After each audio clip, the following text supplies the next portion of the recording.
Hi అండి, అందరూ బాగుండాలని కోరుకుంటూ అమెరికా గ్రీన్ కార్డులు ఇవ్వడం నిలిపివేసిందా? అందరికీనా, కొందరికేనా?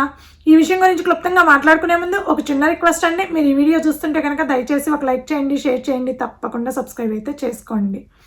ఇండియన్స్ ఎవరైనా సరే అమెరికా గ్రీన్ కార్డుకి అప్లై చేసుకోవాలి అంటే వాళ్ళు తప్పనిసరిగా ఎంప్లాయ్మెంట్ బేస్డ్ గ్రీన్ కార్డ్స్కి అప్లై చేసుకుంటూ ఉంటారు. సో ఎంప్లాయ్మెంట్ బేస్డ్ గ్రీన్ కార్డ్స్లో చాలా రకాలే ఉన్నాయండి. EB1, EB2, EB3, EB4, EB5 అని ఇలా కొన్ని రకాలైతే ఉన్నాయి.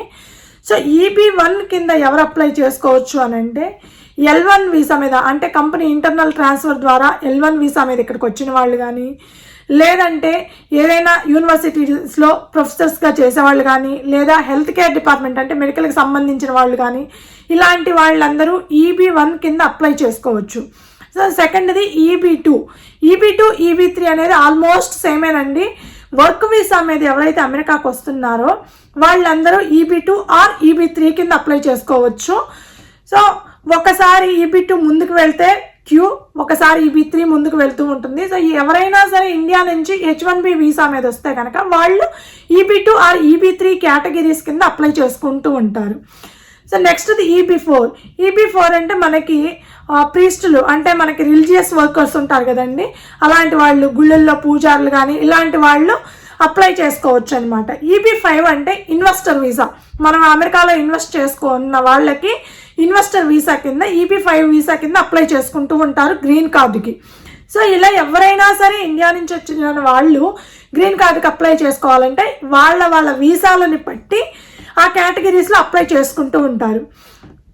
ఇప్పుడు EB1 గురించి మాట్లాడుకుందామండి. EB1కి ప్రస్తుతానికి ఎలాంటి ప్రమాదం లేదు, గ్రీన్ కార్డులు ఇవ్వడం ఏమీ ఆపలేదు.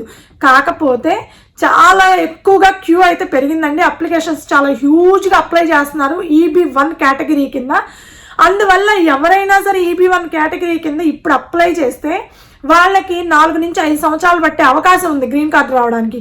ఇదివరకు వాళ్ళకి జస్ట్ 2 to 3 ఇయర్స్లో వచ్చేది గ్రీన్ కార్డు, కానీ ఇప్పుడు 4 to 5 ఇయర్స్ పడుతుంది. చాలా ఎక్కువ మంది అప్లై చేస్తున్నారు అనమాట EB1 కేటగిరీ కింద. సో EB1 కేటగిరీ కింద ఇచ్చే గ్రీన్ కార్డులు అయితే ప్రస్తుతానికి ఆపలేదు, ఇస్తున్నారు. బట్ అప్లికేషన్స్ ఎక్కువగా ఉండటం వల్ల టైం ఎక్కువ పడుతుంది.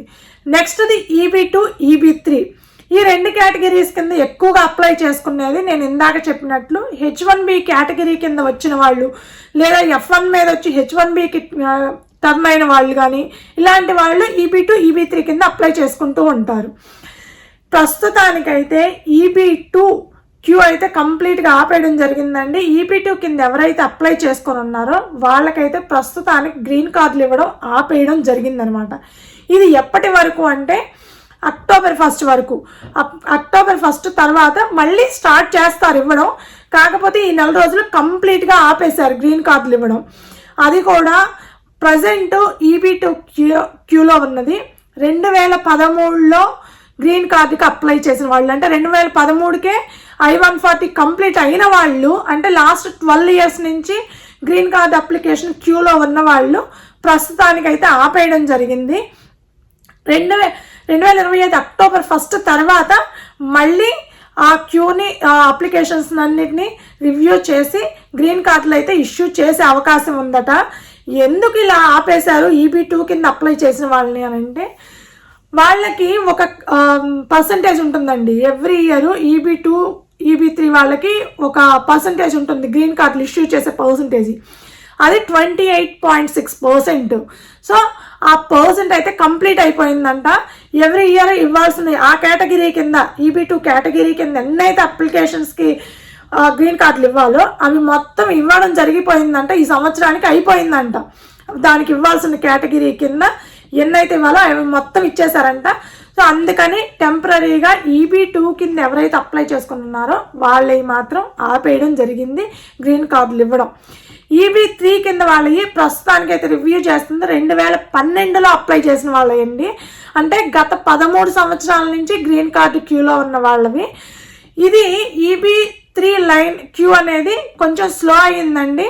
అయితే కంప్లీట్గా ఆపేయలేదు, గ్రీన్ కార్డులు ఇవ్వడం కంప్లీట్గా ఆపలేదు, కానీ స్లో చేశారు ప్రస్తుతానికైతే. అంటే స్లో చేయడం అంటే ఎప్పుడో ఒకటి అలా ఇస్తూ ఉంటారనమాట. మళ్ళీ అక్టోబర్ 1 దాకా అట్లాగే ఉంటుంది. అక్టోబర్ 1 తర్వాత నుంచి మళ్ళీ కొంచెం ఫాస్ట్ అయ్యే ఛాన్స్ ఉంది రివ్యూ చేసి గ్రీన్ కార్డులు ఇష్యూ చేయడం అనేది. EB4 EB5కి అయితే ఎలాంటి ప్రాబ్లం లేదండి. వాళ్ళు ఎందుకంటే చాలా తక్కువ మంది ఉంటారు, రిలీజియస్ వర్కర్స్గా వచ్చేవాళ్ళు కానీ ఇక్కడ అట్లా చేసేవాళ్ళు కానీ చాలా తక్కువ మంది ఉంటారు కాబట్టి వాళ్ళకి కొంచెం ఫాస్ట్గానే వస్తాయి. ఎక్కువ మంది అప్లై చేయరు కాబట్టి కొంచెం తొందరగానే అయిపోతుంది పని వాళ్ళకి. EB5 అంటే ఇక్కడ ఇన్వెస్టర్గా చేస్తున్నారు కాబట్టి, ఇక్కడ అమెరికాలో ఇన్వెస్ట్ చేస్తున్నారు కాబట్టి, అమెరికాలో ఎంప్లాయ్మెంట్ క్రియేట్ చేస్తున్నారు కాబట్టి వాళ్ళకి చాలా ఫాస్ట్గా అయిపోతుంది. సో 6 months 1 yearలో అయిపోతుంది వాళ్ళకి. సో ప్రస్తుతానికి EB2 EB3 కేటగిరీస్ కింద ఎవరైతే అప్లై చేస్తున్నారో వాళ్ళది మాత్రం వాళ్ళవి మాత్రం ప్రస్తుతానికి ఆపేయడం జరిగింది. గ్రీన్ కార్డులు ఇష్యూ చేయకుండా మళ్ళీ అక్టోబర్ 1 తర్వాత రివ్యూ చేసి గ్రీన్ కార్డుల ప్రాసెస్ అయితే ముందుకు జరపడం జరుగుతుందన్నమాట. ఇదండి కొంతమందికి మాత్రమే, కొన్ని కేటగిరీస్ కింద ఉన్న వాళ్ళకి మాత్రమే ఈ గ్రీన్ కార్డులు ఇవ్వడం అయితే ఆపేయడం జరిగిందనమాట.